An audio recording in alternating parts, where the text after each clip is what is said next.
make it happen. And yung dinidiskarte natin, tawag ko lang diskarteng Pinoy. Yung Pinoy may diskarte, may kaya tayong gawin na ibang tao hindi nila ginagawa because they don't have to. So, that is what I believe we did with the windmills. Diniskarte namin, Pinoy style. That's the way I think we need to approach the problems that we are facing. That we have to be more objective, we have to be more logical. Since we're on this subject anyway, look at the power crisis that we're having now. Here in Luzon, we don't feel it yet. I was in Mindanao, I was in the Visayas, talagang 8 hours na. 9. Kung 6 hours sila, in one day, swerte na raw sila. And, you know, everything just shuts down. Everything shuts down. Now, why did we get into this situation? Because the determination of what kind of power generation we should adopt or we should encourage or we should invest in the Philippines, those decisions were made on a political basis. This is a technical and scientific question. You cannot solve a technical and scientific question by answering it in politics. And that's why we are here. Because linalagyan ng kulay lahat ng desisyon ng gobyerno. Linalagyan ng political color. And to have a coal-fired or oil-fired plant of a certain size, that decision has nothing to do with politics, has nothing to do with what party you belong to, has nothing to do with who's running against your brother for mayor. But that's the way we decide things that's what the way we've been deciding things. We have been telling the Malacanang, we have been telling the government, we have been telling this administration for years that this was going to happen. And they have done absolutely nothing. And I don't know, now they're going to talk about emergency powers. And my facetious answer to that is that why?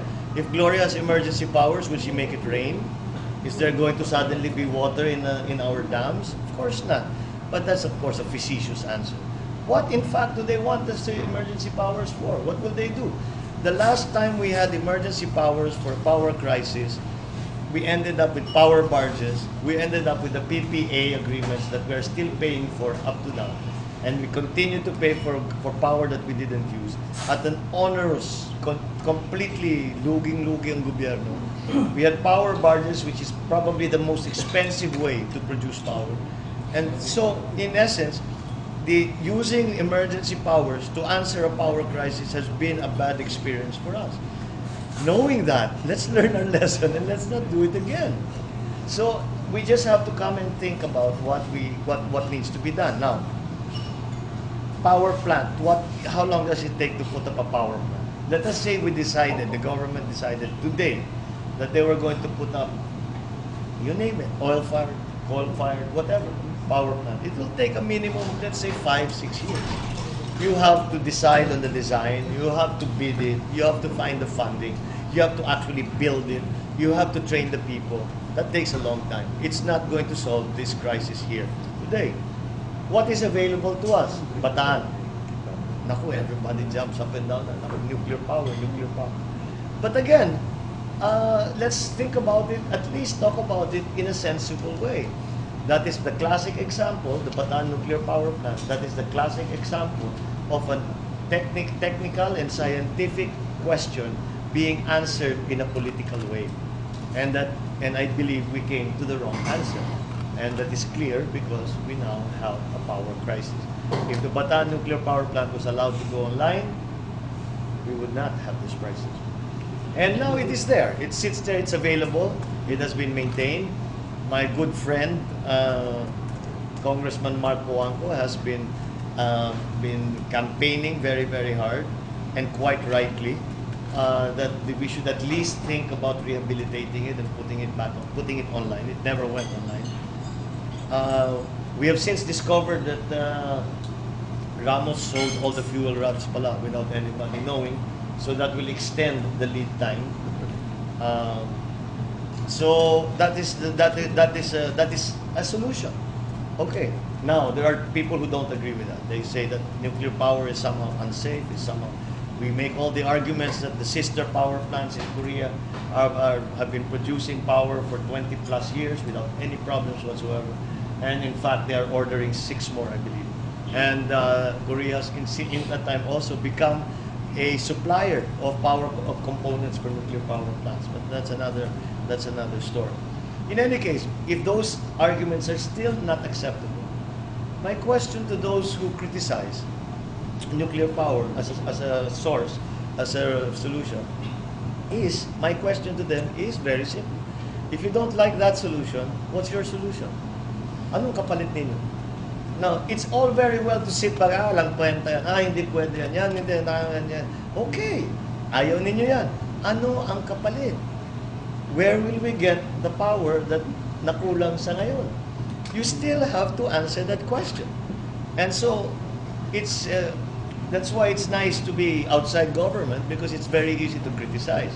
But when you're in government and when you're supposed to be running the thing, you have to find those solutions. And sometimes there are no easy answers. There are no popular answers. But the answer, you still have to provide an answer. So I am trying to, I'm ventilating this because for me, we need to discuss these things and we need to provide an answer. And this is a possible one. And once again, if people do not agree with me, that they think that nuclear power is somehow unacceptable for whatever reason, then I invite them to provide an alternative. So yes, the windmills do work. That's the short answer is the windmills do work.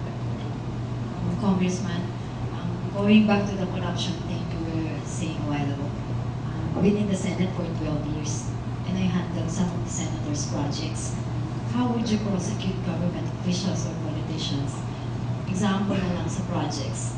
Pag big budget yung project, alam na natin kung saan dadaan, lahat binibigyan from the governor to the regional director, district engineer, mayor, COA.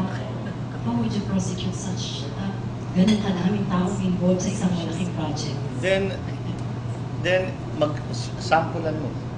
Find a big guy and go after them. Everybody will fall in. Who would prosecute, for example, a senator? Well, at the very least, it has to be investigated. It has to be exposed. Eh, hindi naman pinag-uusapan. It's all, you know, okay na may usapan na tayo for the boys. We've all seen that. But because pinapayagan eh. We have to do things. We have to do business in a different way. You cannot. If you allow it, it will happen. If you allow people to steal, they will. And so, don't allow them to steal. Who will prosecute the senator? Masigasig na presidente, masigasig na prosecutor, masigasig na soldier. Yan naman ang dapat nilang trabaho eh. So, you know, again, then we can go back to the more to practical solutions, like I said. So if there are projects, it's well agreed and well understood how much a certain project will cost. If it doesn't come under that cost and in time, then the contractor doesn't get paid. It's that simple. I'll give you an example.